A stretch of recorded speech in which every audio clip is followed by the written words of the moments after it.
Hi friends, నీలీస్ వరల్డ్కి స్వాగతం. ఈరోజు నేను మీకు చూపించాలనుకుంటున్నాను సొరకాయ కోఫ్తా కర్రీ. సో ఇది రోటీలోకి ఇంకా ఏమైనా ఫ్లేవర్డ్ రైస్లోకి చాలా బాగుంటుంది. సో అది ఎలా చేయడమో చూద్దాము. ముందుగా నేను ఈ సైజ్ సొరకాయ తీసుకున్నాను. సో దీన్ని ముందు తొక్కంతా పీల్ చేసేద్దాము.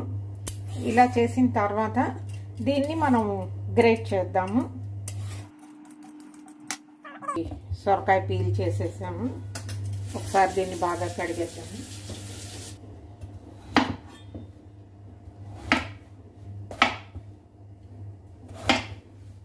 కొద్దిగా చిన్న ముక్కల కింద ముందుగా మనం కట్ చేసుకుంటే మనకి గ్రేట్ చేసినప్పుడు ఈజీ అవుతుంది. వీటిలో ఉన్న గింజలు అవి తీయాల్సిన అవసరం లేదు, డైరెక్ట్గా వీటిని గ్రేట్ చేసేయడమేను. దీన్ని ఇప్పుడు గ్రేట్ చేసేద్దాము.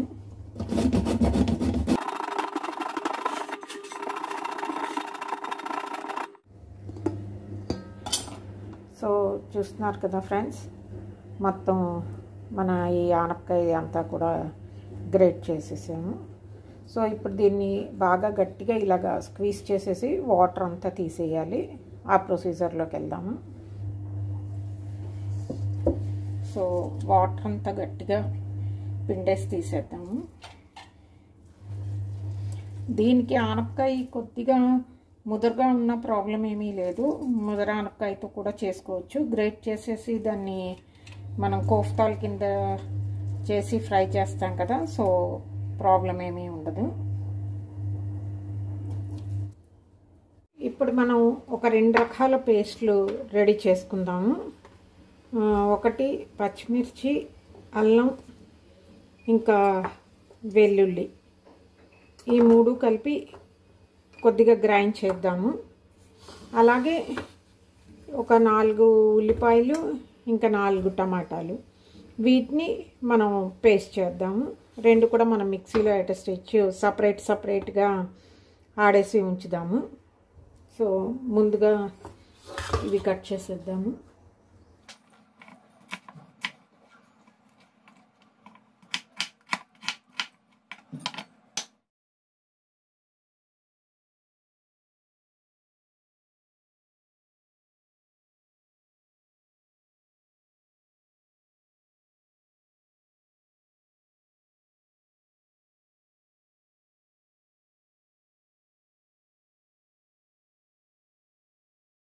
సో 2 మిక్సీ జార్లు తీసుకున్నాను. ఓ దాంట్లో అల్లం, పచ్చిమిర్చి, ఇంకా వెల్లుల్లి పేస్ట్ చేసేద్దాము. అలాగే ఒక దాంట్లో టమాటాలు, ఇంకా ఉల్లిపాయ, టమాటా ఇవి వేసి ఇవి పేస్ట్ చేసేద్దాము. మన పేస్ట్ రెడీ అయిపోయాయి. చూస్తున్నారు కదా, ఇది ఆనియన్ ఇంకా టమాటో ప్యూరీ. ఇది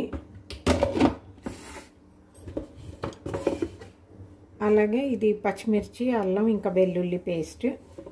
సో ఇప్పుడు మనం ముందుగా ఒక సైడ్ గ్రేవీ తయారు చేసేద్దాము. అలాగే ఒక సైడ్ కోఫ్తా తయారు చేసేద్దాము. సో మనకి టైం ఈజీ అవుతుంది, కలిసి వస్తుంది. స్టవ్ వెలిగించి దీని మీద ఒక కడాయి పెడదాము. పెట్టిన తర్వాత దీంట్లో ఆయిల్ వేయాలి. ఆయిల్ కొద్దిగా మసాలా ఫ్రై చేస్తాం కాబట్టి కొద్దిగా అది వేగి అంత వేయాల్సి ఉంటుంది. ఇప్పుడు ఇందులో ఒక తేజ్పత్తా, ఇది పెద్దగా ఉంది కదా అందుకని జస్ట్ నేను 2 ముక్కలు చేశాను.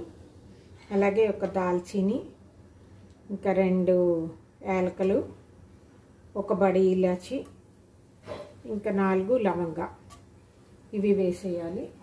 ఇప్పుడు ఇందులో మనం ఈ ముందుగా ప్రిపేర్ చేసి పెట్టుకున్న టమాటో ప్యూరీ ఉంది కదా, ఆనియన్ టమాటో, ఇది వేసేద్దాము.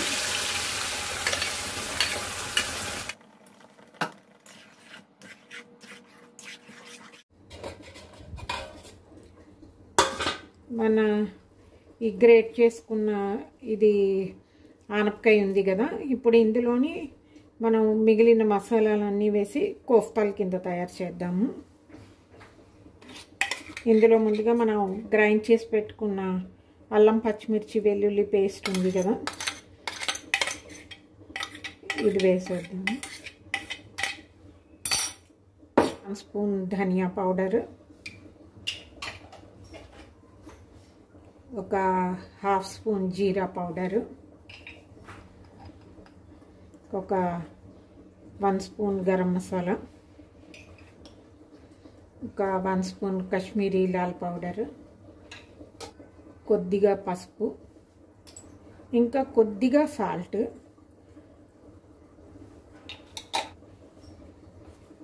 ఇప్పుడు దీంట్లో మనము శనగపిండి కొద్దిగా వేయాలి, వేసి కలపాలి.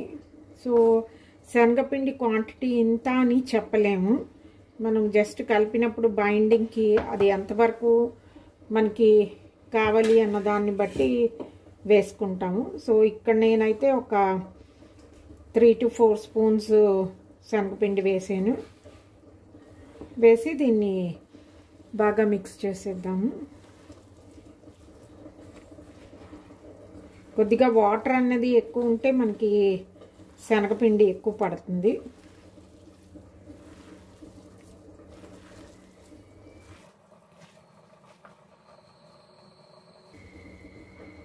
సో ఇంకొద్దిగా వేద్దాము.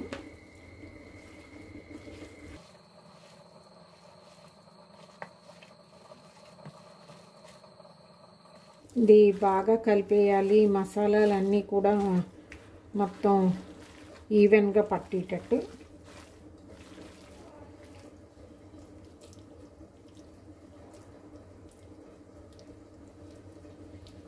ఓకే, ఉండలు అయిపోతున్నాయి కదా, సో తయారు చేసేద్దాము కోఫ్తాల్ని.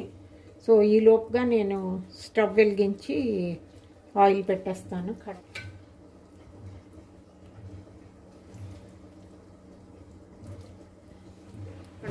ఆయిల్ పెట్టేసాను కదా, జస్ట్ ఒకసారి వేసి చూద్దాము. చిన్నది మన ఆయిల్ వేడెక్కిపోయింది. ఈ కోఫ్తాలన్నింటినీ జాగ్రత్తగా ఒక్కొక్కటిగా ఇందులో వేసేద్దాము. ఇవి వేసిన తర్వాత వెంటనే ఇమీడియట్గా కలపకూడదు, ఎందుకంటే విడిపోతుంది.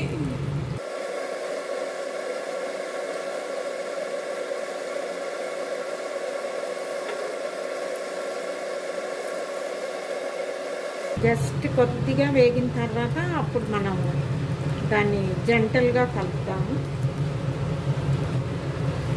జస్ట్ ఒకసారి కలుపుతాము.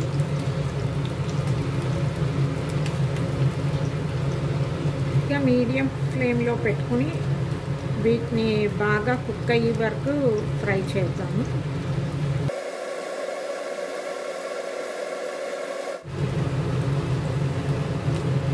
సో మన కోఫ్తాలు వేగిపోయాయి. ఈ కలర్ వచ్చిన తర్వాత వీటిని సపరేట్గా ఒక బౌల్లోకి తీసేద్దాము. ఈ రకంగా మొత్తం మన కోఫ్తాలన్నీ ఫ్రై చేసేద్దాము.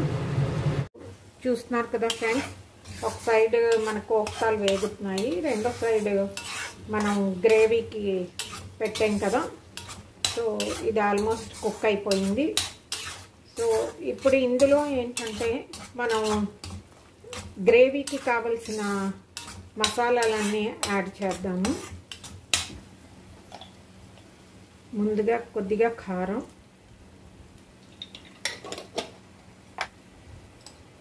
అలాగే కొద్దిగా పసుపు, ధనియా పౌడర్ ఒక 2 స్పూన్స్, కొద్దిగా జీరా పౌడరు, ఇది వేసి మనం బాగా ఒకసారి మిక్స్ చేసేసి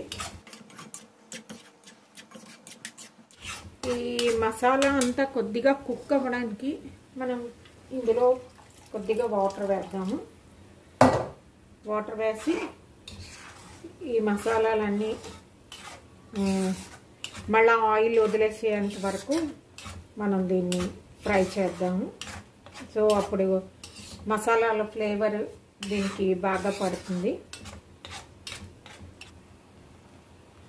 ఇప్పుడు స్టవ్ మీద కొద్దిగా వాటర్ పెట్టి కొంచెం జీడిపప్పు ఇంకా వాటర్ మిలన్ సీడ్స్ ఉంటాయి కదా, ఇందులో వేసేయాలి. అలాగే 1 స్పూన్ గసగసాలు. ఇవి మనం ఒక 5 మినిట్స్ మరిగించాలి. మరిగించి చల్లారిన తర్వాత దీన్ని పేస్ట్ చేయాలి. సో ముందు బాయిల్ చేద్దాము ఒక 5 మినిట్స్. బాగా బాయిల్ అయిపోయి సో స్టవ్ కట్టేసి చల్లారిన తర్వాత దీన్ని మనం ఫైన్ పేస్ట్ చేద్దాము. సో మన జీడిపప్పు పేస్ట్ కూడా రెడీ అయిపోయింది. మన మసాలా బాగా వేగిపోయింది కదా, ఇప్పుడు ఇందులో వాటర్ వేద్దాము.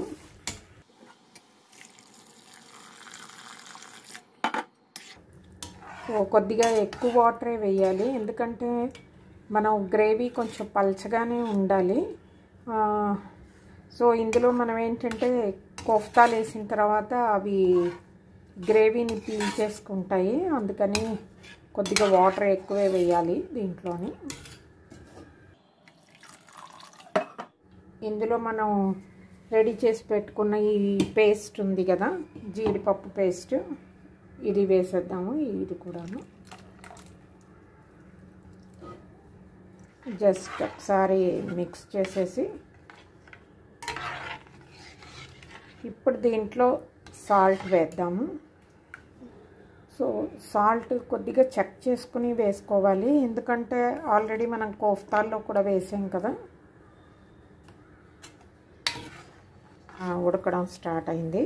ఇప్పుడు ఇందులో మనం గరం మసాలా కానీ మ్యాగీ మసాలా కానీ వేసుకోవచ్చు.